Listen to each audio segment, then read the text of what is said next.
ወበረካቱ ውድ ሀገሬ ልጆች እንዴት አደራችሁ? ደህና አደራችሁ ወይ? ክርስቲያን ወገኖቻችንም ሰላም ብያለሁ። ኑ ቡና እንጠጣ እና ደርሰዋል። ቁርስ በዚህ ሰዓት እየተበላ ነው። ያው ለበናም አለች እና እንጠጣ፣ ቡና እንጠጣ።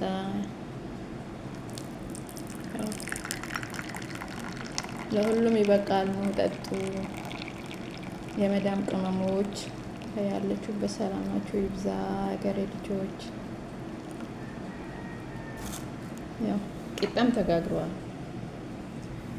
ዛሬ እስኪ እንደ ሰው አለፈልኝ ማለት ነው እና የእነሱ ዳቦ ሁሌ የመብላት ሰለቸን እላችኋለሁ። ቂጣው ማለት ነው።